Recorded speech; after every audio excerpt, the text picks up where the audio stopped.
Good morning and good afternoon. This is Veteran Lucas, and welcome to the Poke Science Podcast. We hope you are having a fantastic day, and with me is our current host, Cameraman Chris. Wham bam pow! Time to spice up this bland normal podcast with a brand new exciting one where we talk about normal types. Okay, dropping the bit, you sound like every 90s ad got thrown into a blender and then mixed with, spiced rum. Jeez Louise, man. Oh, my Lord.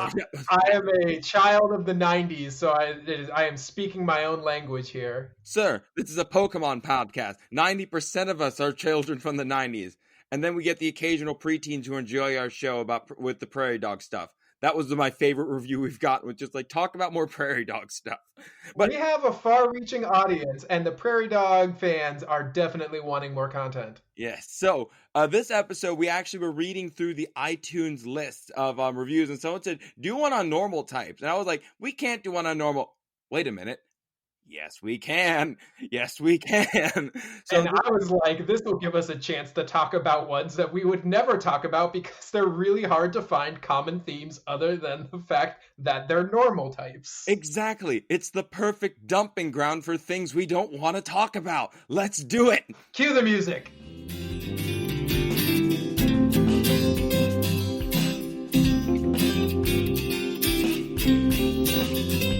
All right, so science news, Lucas. I have heard that there is some update in what we know about dire wolves. Yes, so thanks to popular media like Game of Thrones and even things before that, people have always known about dire wolves, basically these much larger wolves that went extinct tens of thousands of years ago. It was originally thought that these wolves were super close cousins to the gray wolves, but a group of scientists from around the world started doing research on DNA that was found through different museum sites and fossil sites, and they were able to discover that the dire wolves were more separate than anything. It was complete. They're almost completely separate from the gray wolves, so they had to kind of rewrite what we originally thought about their relation. Turns out, instead of being related, they are related, but just much further down the line. And they just happen to look very, very similar from the fossil record and from the remains that we found that were preserved. So it just goes to show you can't, even though something looks a lot alike, it might not always be related. It's just another case of convergent evolution and the wolf body form just being really, really good for the North American environment and the European environment. So science changes. Hooray. Well, and I also saw that it wasn't even so much just were they related or not, but it was they realized that it was the environment that they would be in is completely different from what the gray wolves would be in. Yes. They're warmer climates, whereas if you think of how we thought of dire wolves before is everyone has that image from Game of Thrones and big wintry climates, and based on what I'm seeing these scientists say, it's no, it's actually they're much more much warmer, a lot warmer than that. So it just goes to show you that even though we have this solid idea of them living in the cold north with the fighting the White Walkers or what have you, it's just nah, son, I'm going to be living in that carnivorous forest a little bit lower south where we get some sun. I'm not going to the Arctic. I hate that nonsense. And the fact that we found it from fossils and stuff that we already have, it wasn't some brand new discovery where we unearthed it behold, this thing. It was okay, let's go back. Let's review the information we have with some of the new stuff we have. And I think that's something more museums should do with different collections, because that's how we learned that platypuses can glow in the dark under UV light. That's how we learned how certain birds contain venoms and toxins in their feathers. By going back and examining the fossils with new technology and a new mindset, we can rediscover stuff, and we don't even have to pay to go to Guadalajara or whatever random place on the globe has the fossils we need. Yeah. The quote from the scientist is, we were pretty comfortable with that assessment for 150 years, the assessment being that they were related, as their similarities in their skeleton suggested, but genetics have revealed that they are only very distantly related, splitting from each other around 6 million years ago. Just completely blew up the notion of what we thought. Mm-hmm. Oops. Our bad. But hey, moving, you got to move forward. Figure it out, move forward. Mm-hmm. Science is not as static as people think. We'll get into that later. So Pokemon news, I got my thing. We've got some big fish to fry. So let's knock out the small thing first, which is probably the lamest community day that Pokemon Go is putting forward in Roselia. Hooray. They even knew it was lame because they're giving it 2 community day moves, a fast and a charge move, which they have never done before. Like, sorry, here's your plant. That's for February, everyone. Get pumped. Yeah, there's that. So that's the kind of quick little one-off news. But, Lucas, it feels a little hollow talking about this news without Don. Yeah, the next bit, like, Don had some connection issues and he couldn't be with us, but I want everyone listening to know he is with us in spirit. I am a lesser man for talking about it without him, and I accept my failures as such. Pokemon Snap has a release date, April 30th. It has been announced, and I know I'm excited beyond all reason. Everyone who was born in the 90s is, but... Get hyped. You can pre-order yours as of, yesterday when they announced it? Yeah, it's like, you can pre-order it starting now. Pre-order it now. Do it. It looks really cool. I know we've talked about doing some special episodes around like nature photography. Yes. When that comes out. So now that we have a date, we can actually start planning that. Yes. But I think that'll be good. The game looks gorgeous, at least from the very brief video we've seen. Yeah, though the cutscene parts of it we know look amazing. I mean, I got burned by Cyberpunk, not gonna lie, so I'm not gonna pre-order it. But I think it's going... I mean, I've already seen people online going like, oh my gosh, this looks so much better than Sword and Shield. I'm like, yeah, you give an extra year and more polish to anything, it's going to look better. And again, it's a smaller game in scope. It's also a different game. Yeah, it's entirely, completely different stuff. I honestly think it's going to be great. It's going to be a lot of fun. I really hope that the newer fans can enjoy it. Obviously, we are blinded by 90s nostalgia, but again, this game has such a special place in our hearts. And again, in the world of social media, it is more relevant than ever to take random pictures of Pokemon and share them with your friends. Back in the day, you had to print that thing out. You had to go down to the Eckards. You had to go and get it printed. You had to go and show with your friends at school. There was a whole thing to it. It was a whole tradition. It's going to bring back even more nostalgia than was already brought back for me. The one thing that kind of disappointed me with it, Lucas, is... it feels like they're trying to sell us on a third type of giant Pokemon. I saw that at the end of the Meganium. We had Megas, Dynamax, Gigantamax. Is this another type of giant, and the only difference is that it glows? I'm just going to, I'm imagining the boardroom. It's like, what can we do? Just guy sitting in the boardroom chair, bigger. But sir, we already made them bigger. Is it glowing and bigger? No. Well, then do that. More. This is your platypus moment where the professors in the game put Meganium under some bioluminescence, and oh look, it glows in the dark. Would you look at that? Huh. Again, this is all part of the whole 25th anniversary. We are going to be getting a lot, and I mean a lot, of stuff coming this whole year, including merch, including games.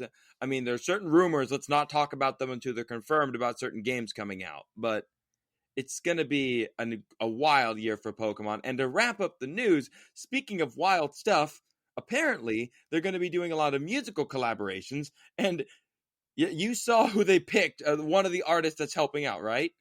The one, the only, Katy Perry. I mean... as I posted on Twitter, weird flex, but okay. I mean, I'm not against her in any way. So I'm just going to freely offer these up for collaboration. There is Intimidate with Incineroar. Like that. That's free. You got that right there for nothing. I've never felt like canceling this podcast so much than when I did now. I will refrain from doing my fireworks song because I will only sing once per podcast. I am not as talented as Don. No, for me, it's like, okay, they said they have other artists. Here's my list of artists. Like, Lucas, the Beastie Boys aren't together. Like, we'll put them together. We'll figure it out. How about that? Lucas, I don't think DMX is going to want to do this. There's going to be no theme between any of these artists, and I'm going to love every second of it, as long as they get Weird Al Yankovic. I mean, that would be a pretty good one. I just like, hey guys, look what I found. Is that Metallica? Yeah, they're into it. We just brought them along. They should bring in every musical artist that they've based a Pokemon of. So basically, Gene Simmons. Gene Simmons. Oh my gosh, that would be great. I think we kind of had a lot of news, but again, it's gonna be a big year, so expect these news things to pile up over a while. It's gonna be a whole thing. So I think it's time we get into this perfectly normal, nothing out of the ordinary, everything's fine podcast.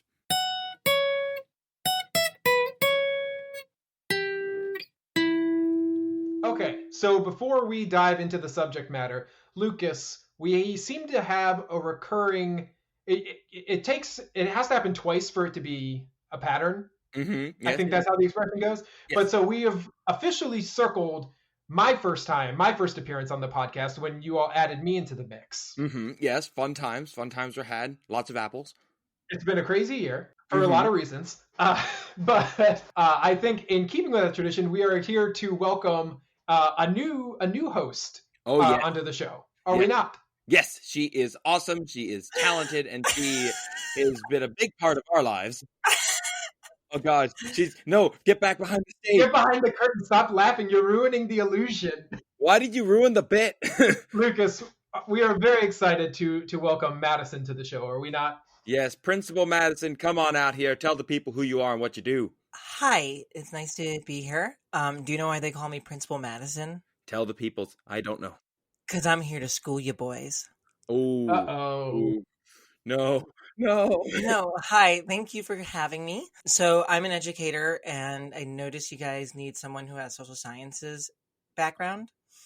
Kind of can fill that role. Die-hard Sailor Moon fan. I actually run another podcast. I run a Dungeons and Dragons podcast. It's about to drop next month called Flaming Dice. Oh, it's amazing. I am probably the worst DM ever, not like in ability, but in the fact that I spend half the night laughing. We play on Thursdays and we'll be live on Twitch coming to you, 7 p.m. Eastern. I'm a mom. I do a lot of charity work, and my favorite Pokemon are Sylveon, Espeon, and Primarina. That's a good crop. Good crop right there. Solid bunch. So to dive into the subject matter, Lucas, when we were talking about this, we were trying to figure out what exactly to talk about in the science section.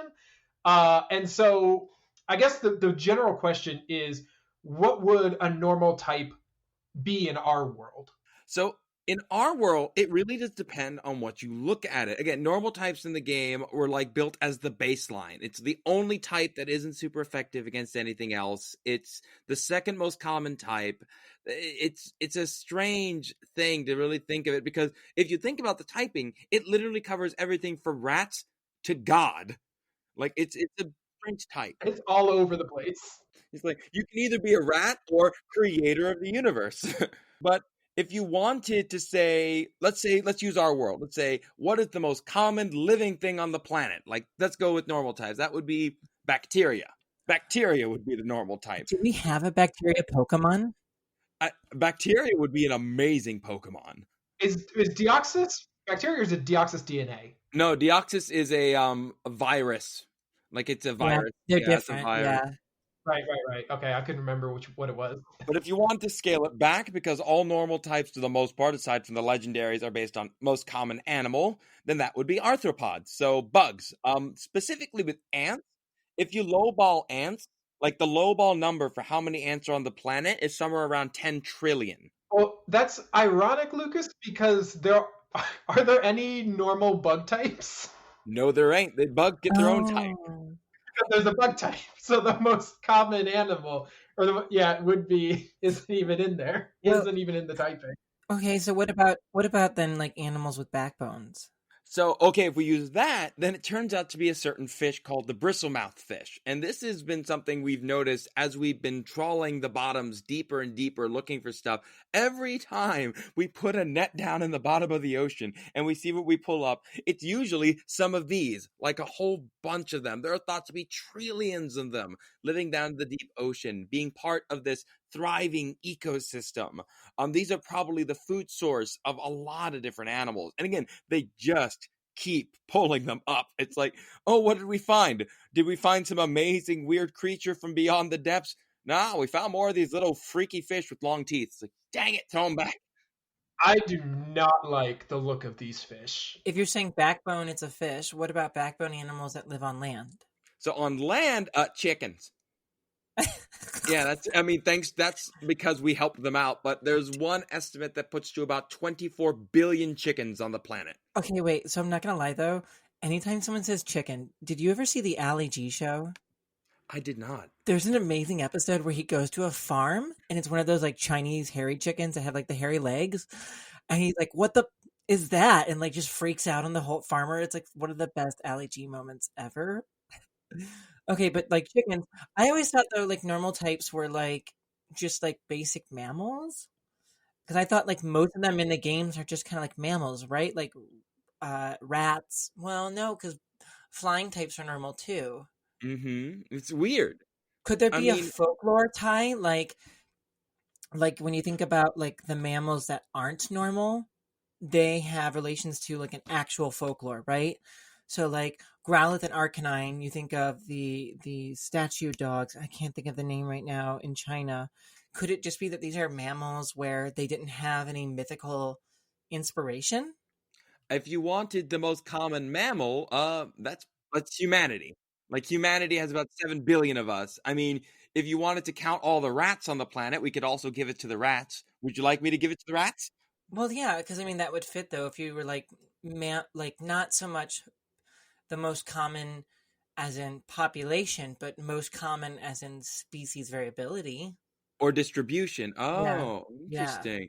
If it's by distribution, Because then it's humans also us. humans are all interbred with like Neanderthals and Hapless and all that. Like we're not like that diverse of a species, right? But if we're going by diversity, you are correct. If we talk about expansion, then us, because rats don't live in Antarctica unless humans live in Antarctica. That you know of. Have you checked, Lucas? They swim miles through the ocean and they chew through steel. You leave them alone. They can swim about a half mile. That's about it. Half mile straight, which is pretty great.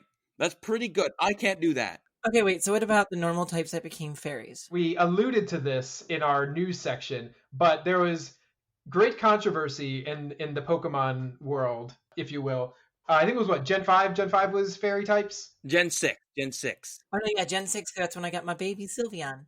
So in Gen 6, there was a sort of reshifting where a lot of normal types became fairies, like Jigglypuff when the game first launched. All the cute ones. There was a lot of the cute ones, but Jigglypuff shifted from normal to normal fairy. Clefairy Clefable went straight fairy. Yeah, Snubbull and Granbull got to fairy. I like to think of it as this reckoning in the Pokemon world where they had to reshuffle what they knew about the world because all of a sudden there's this new type out there, and it's not just they discovered new Pokemon, but the Pokemon they thought they knew fit into this different type. And Lucas, I know that you talk a lot about this. Yeah, back when I worked with zoos and aquariums, this was something that would be brought up a lot. People would come up to us, and not in like an angry, it was just that question like, hey, I was taught this as a kid. Why is it different now? This is something that happens in the poorly named hard sciences, your physics, your chemistry, your biology. Think of poor Pluto. Poor Pluto.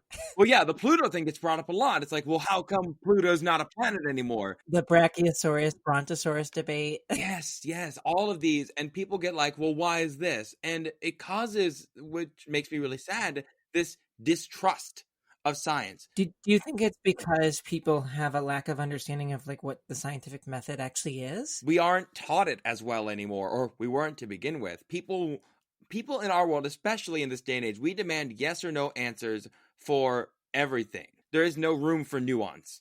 There's only room for yes or no. There's comfort in certainty. Yeah, like simplistic ideas tend to take hold, especially during periods of hardship. I would expect there to be more of a desire to have certainty and push back on change because that's like neuroscience shows us that. But I think that's important to understand is that it's not like all doom and gloom. There are ways to actually help with this in how we teach the scientific method. Think of it instead of like built in a slab of stone. It's constantly being updated by thousands of people and it's being checked and over going. My advice to anybody is whenever you feel like, well, I found this study that changes my thing, good, go find 3 more. And not just the ones that you like, not just the ones that are similar to what you think. Yeah, so if we are, let's use the Pokemon style. Let's say if there's somebody who's upset, like, my Jigglypuff is a normal type. She has always been a normal type to me. And it's just like, she's still your Jigglypuff. She's just you're just going to have to, she's going to notice a new move.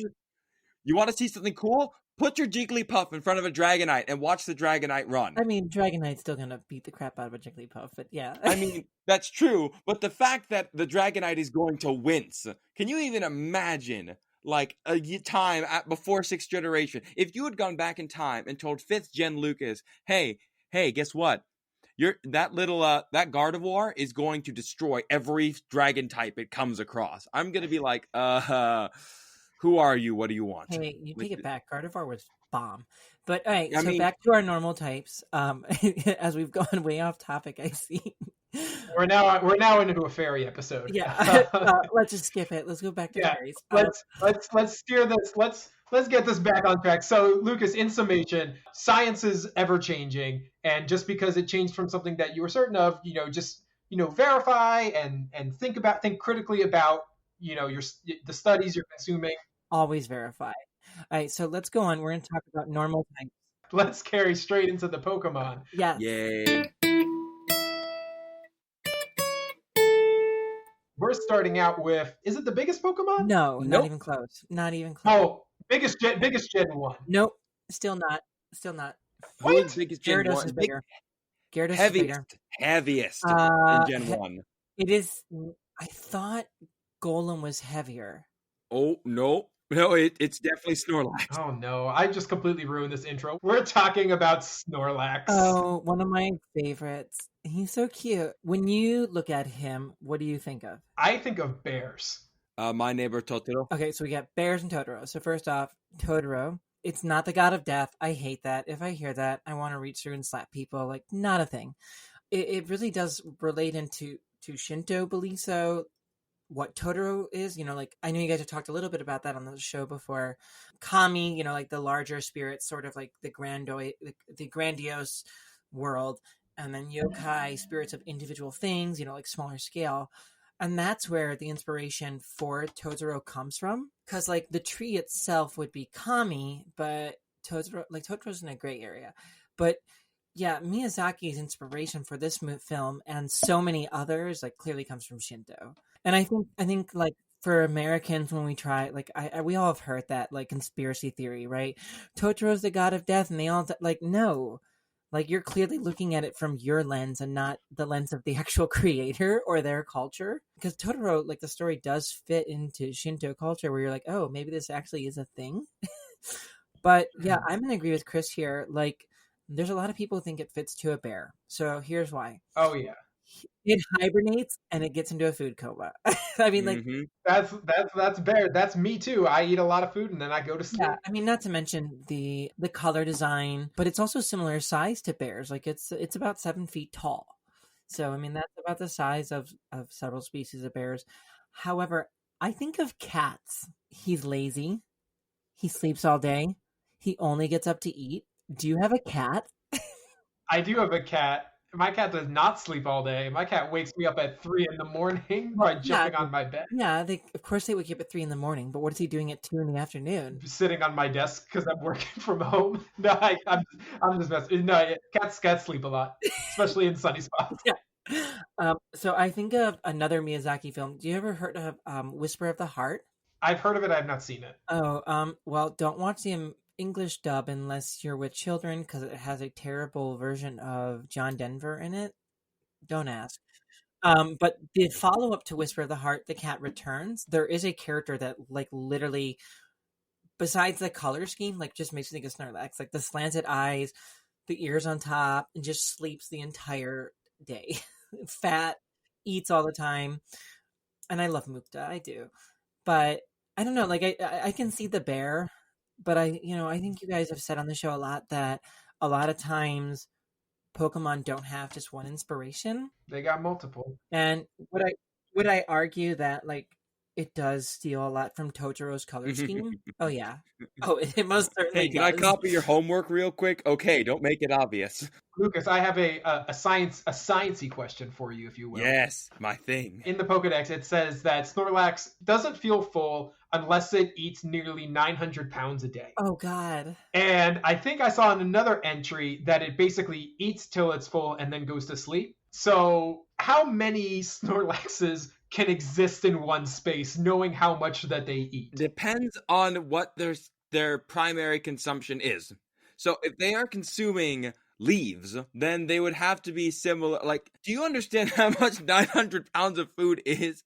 Like, even whales consume similar amounts when they're gulping down whole chunks of fish. Like, that's a ridiculous amount. And you bring up a really good point. When it comes to a lot of Pokemon, they talk about how destructive they can destroy a mountain and how many can live in one single spot. With a Snorlax, I would imagine that if one put itself near a town like that, it would more than likely try and eat almost everything around it, every berry, every Isn't shrub. that like that in the anime, right? The Pomelo episode, right? Eats all the citrus. Yeah. Without my calculations like in front of me, without me like running the math in my head, let's just say bad. Like, there's no way two of these things can exist together in the same spot without them competing for food. And have you seen them shoot hyper beam from their eyes? That's scary. Is there a game though where they've ever existed near each other? Pokemon Go is what I was gonna say. Yeah. Go does not count. You be quiet. Separate ends of the island and separate ends in Kanto. Yeah, like they always have to live in two separate areas. Well, in Kanto's based on the greater Tokyo region, the Kanto region in Japan. Like, that's a huge area. Mm-hmm. Anyways, let's go to the next one. This one also falls into the category of the I don't know when else we would talk about it, so we're talking about it now. We're talking Lickitung, the tongue itself. Yeah, so Lickitung, every name, if you go through like the names of them in different languages, all involves lick or the word tongue in whatever language. In Japanese, it's beroinga, which refers to the sound beru, which is the sound they use for the word lick. Whereas we say like things like lick, lick, lick. It's beru, beru, beru, beru. Like, it's the sound that they'll use for it. Now, Lickitung obviously has its whole design was just someone said, make a tongue, put it in something and have it walk around, because this thing is ridiculous. That's the weirdest description for Lickitung you could have. Weirdest and probably the most accurate. The tongue on this thing is a biological marvel. Like, this tongue is not only long, it's not only sticky, it's prehensile, so it can be used to grab. In the Pokedex entry, it says it's better at using its tongue than its other limbs, and the tongue is toxic, and it's almost 7 feet long. If Lickitung weighs 144 pounds, how much of that do you think is its tongue? I would say if the height, yeah, there's at least a good half of that's tongue. With the saliva is what really freaks me out, because the saliva seems to have two things that it can do. The saliva can cause paralysis, or it can cause a rash and itch that never goes away. Before you comment on like the biological thing of why this is crap or whatever, have you ever been licked by a 2-year-old? No. Okay, well, I have. Like, earlier today. When that happens, you freeze. You don't move. Adorable 2-year-old humans aside, the only animal on the planet that comes close to this is an anteater. The anteater has the longest tongue to body ratio of any animal on the planet. A lot of people shout out, chameleon, it can use its tongue. But the chameleon's tongue, while sticky, isn't prehensile, it's ballistic. It fires like a gun out of the mouth. It's not meant for grabbing. It's meant to just shoot, stick, pull it back in. It's a fascinating piece of biological engineering. Cool fact about the anteater, though, to digest the ants, they don't have stomach acid.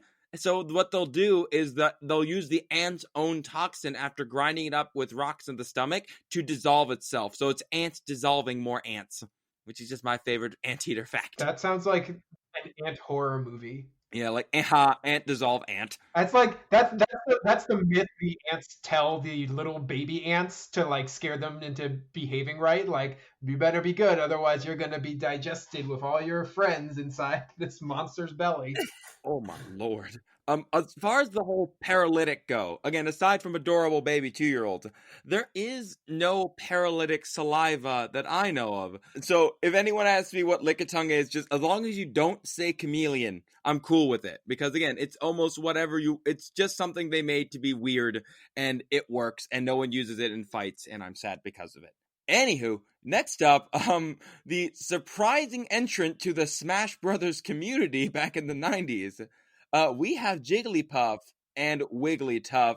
Madison, I'm gonna leave this one to you. Is it a balloon? Is it a bird? Is it a plane? No, it's weird. So here's what I think about Jigglypuff and Wigglytuff. I'm gonna go on a rant. How does it evolve? Moonstone. We just had a thing about it on the last lecture about the Moonstone is weird. Well, is it though? Like, let's think Gen 1. What things evolve from a Moonstone? All the rabbit Pokemon and then a cat later in Gen 3. No, Gen 1. Clefairy, Jigglypuff, Nidorino, Nidorina. Is that it? We know Clefairy is related to the moon, right? Like, there's a whole Yeah, thing that's the whole thing. Okay, but what if Jigglypuff is related to the moon too? Oh, I think I know where you're getting. So I know you guys have talked about it before, but I mean, I think it's the moon rabbit. Especially if you look at Wigglytuff, right? Oh yeah, Wigglytuff is the moon rabbit, right? Those big rabbit ears, and it evolves with the moonstone. So if you don't know the moon rabbit, it's depicted in several different Eastern cultures. I mean, like literally all over Eastern Asia. Everywhere from China, Japan, India, Korea, Sri Lanka, Cambodia, Thailand, Vietnam, Myanmar. I know there are several like cultural festivals in Vietnam that are based around the moon rabbit. There's so many different versions of it. So like one of the big ones is that it's a companion of the moon goddess, Chengi. I don't know if I'm pronouncing that right. I hope I do. You know, it has the bowl, the stone bowl, and it's pounding the either an elixir of life for making like rice cakes, or it's impounding like mochi, but usually it's making some sort of food or medicine, and it's like making like, which includes what's known as the moon cakes, which are a cultural dish. The other thing though is, I know you guys talked about the moon rabbit and its relation to Journey to the West, but there's like so many other stories around this creature. And so, like in the Buddhist Jataka tales, there's a story of a monkey, an otter, a jackal, and a rabbit that practice charity on the day of full moon. And they believe that they, if they show this virtue, they get reward. And so an old man begs them for food. Like the monkey gets fruit, otter gets some fish, jackal gets a lizard, all things that you would expect those animals to provide, right? So the rabbit doesn't have anything to provide. So instead it offers its own body and throws itself into the fire. And the rabbit's not hurt though, and the old man reveals himself to be Sakura. I hope I'm saying that right. He's the ruler of one of the Buddhist heavens, and so like he's touched on it, and he draws the likeness of the rabbit on the moon for everyone to see. And so this ties into do you guys know of? I'm gonna say this word wrong too. Pareidolia interpretations. I can explain what it is. I can't say the word. I would just go straight to the explanation. Yeah, just jump to what you're good at. Okay, so what it is our face or our brains have tendencies to perceive objects as patterns that they aren't. So we look for patterns of things we know. Faces. It's kind of like why you look at a car and it looks like someone's face, the headlights and the bumper. Like our brains have this pattern recognition that is useful for survival, but unfortunately it becomes so overgeneralized that we tend to apply it in instances where we shouldn't. So people over centuries have made interpretations that on the near side of the moon, they can see the outline of a giant rabbit. And I think though, with the moonstone and the fact that it's found at Mount Moon, like there's no better fit. You got me. Yeah, and one thing to really help your case, in the latest Dex entry for Wigglytuff, it describes Wigglytuff's hair as heavenly. So yeah, they're in your face. Nudge, nudge, wink, wink. Hey, Madison, it's one of the immortals. Yeah, all glory to the immortal Wigglytuff. The immortal Wigglytuff. Yeah. Things I never thought I would say. They're using the term heavenly pretty liberally with this. I don't know if I would describe that hair as heavenly. I've seen that episode where it slapped Meowth. It was pretty heavenly. Well, that is honestly the best explanation we could have asked for this thing. Do you know why Jigglypuff ended up in Smash Brothers? Was it because it was just easy to program because it's left over Kirby? Correct. Yes. Oh, okay. Well, that's it. Yeah, it's just like, it's like, this is easy. We want to put a Pokemon. Throw the Puffball in there. It'll be fine. That looks like Kirby. Got it. Well, it's like how Ganondorf is basically Captain Falcon in Melee. Oh, yeah. They're just like, it's close enough, but people care about Zelda. All right, so the next one, though, and this Pokemon just came out of nowhere back in Gen 3. It doesn't have any reference to any animals. It's the whole reason there's a debate on sound types in Pokemon, and that is the whole Whismur line. There's no sound type, guys. Get over it. Like, sound is a qualifier. It's a qualifier. There's no sound type yet. No. Stop it. So the reason I wanted to bring it up, honestly, Whismur and its whole line are horrifying. And so Whismur starts out, again, the Dex talks about how it murmurs, it's very soft, it doesn't say much, but then when you freak it out and it screams, it can hit 100 decibels. To give you an idea of how loud 100 decibels is, that's a jet taking off. Yeah, that's really loud. Like, I used to be a musician. That's like stupid loud. Well, it says it's as loud as a jet, and a jet is actually closer to like 130 decibels. Oh, okay, so the 100 decibels is like a distance. Yeah, but it's still pretty loud. 100 is like a motorcycle, I believe. Oh, okay. Still pretty loud. It's extremely loud. It's not like gonna destroy your car, but that's still loud enough that exposure would damage your eardrums. Oh, and that's the smallest form, though. It can get louder. Loudred and Exploud can start like ripping apart houses and earthquakes. Use of sound as a weapon is something militaries around the world have used. There are weapons that people use for anti-rioting measures. There have been sound weapons that use specific notes that can drive people crazy and make them just horrified to be around. But using sound as a weapon is something that dolphins have been doing. Orcas specifically can use blasts of sonar to stun fish. And just like dolphins, these Pokemon are capable of communicating with softer sounds as well. So I think it's a really unique Pokemon. And the fact that Whismur is found in a cave makes it all the more terrifying. Imagine going into that cave and freaking one out, having it scream, then all the others start screaming, then it reverberates around the cave. There should be like a locked like rock in front of it of being like, do not go in there. And then your ears bleed and you pass out and you were never seen from again. It's strange that in the Gen 3, you have monsters that can blast every volcano and flood the world. But honestly, that cave is the most terrifying place to be in the Hoenn region. Well, I think the most terrifying thing about it, Lucas, is in the shield entry, it says, when it cries, it scares itself, making it cry louder, and then it cries till it's tired and falls asleep. I mean, have you ever been around a 2-year-old? Again, I ask this again. I'm tired, so I'm going to yell, and my yelling is making me tired. I can't. I think that Pokemon just doesn't know science.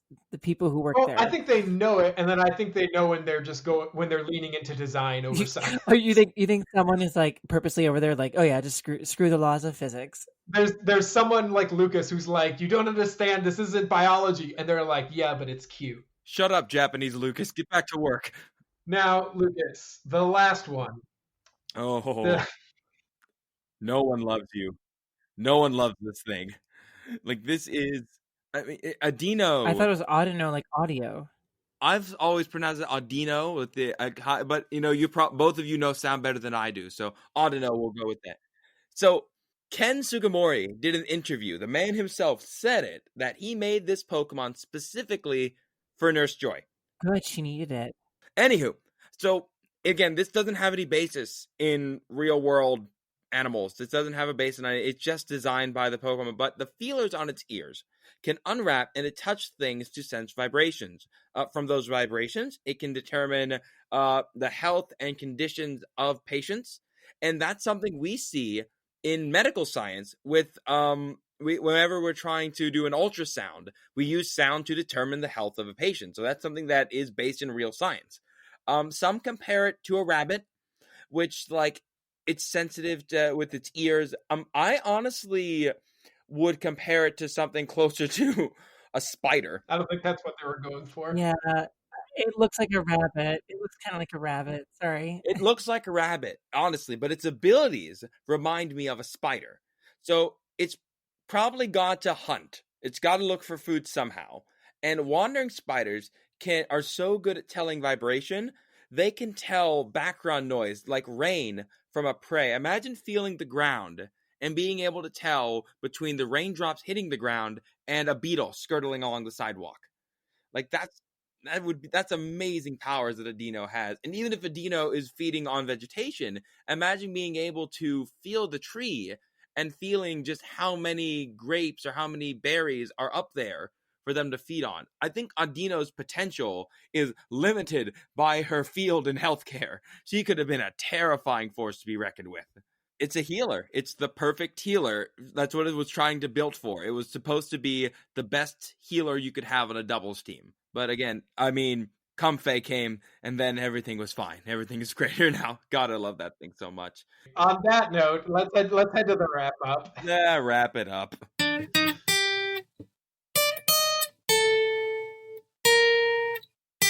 I came all the way from Japan for this maniacal nonsense, and I could not be happier. And you stayed for all the mom jokes. We knocked out a bunch of ones that would not fit into virtually any other episode. We could have done a sound one and gotten into the sound debate, Lucas. I mean, we can always bring it back.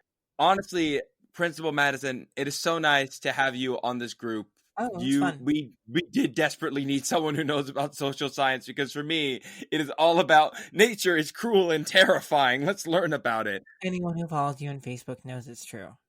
Yes, I mean, nature is cruel, and I love it. For all of our listeners, you guys made this episode happen. You did this. When you posted up and asked us to do stuff, we try and do it as best we can. We want your input because it makes it more fun. I would have never thought of doing a normal type episode like this if it wasn't for you guys. So thank you. Thanks for this. You did this. I don't mean to make this sound like a threat, but you did this. If you enjoyed it, then give yourself a pat on the back. And if you didn't enjoy it, blame the person who wrote the review asking for it. And I'll say, I just one last bit is, if you've been enjoying the show, as always, please leave a review. As we've talked about how this episode happened, it helps other people find the show, and it just kind of helps keep this train rolling so that we can, spread the good word about Pokemon and science. And hey, if you didn't notice, did you guys see any of those giraffe dice? Oh yeah, the giraffe dice. Those are awesome. Special, someone bought me some, and I love them. They're adorable. I know they were sponsoring all like the network stuff, but they're gorgeous. If you haven't checked out their Pokemon dice. So if you want to bring an extra bit of flair into or an extra bit of Flareon into your next game, go ahead and get some of them dice. Now, we hope to see you guys again. Principal Madison, we will definitely be having you back as many times as we can. We'll see you next time on the next episode. Have a wonderful day or night. Goodbye, everybody.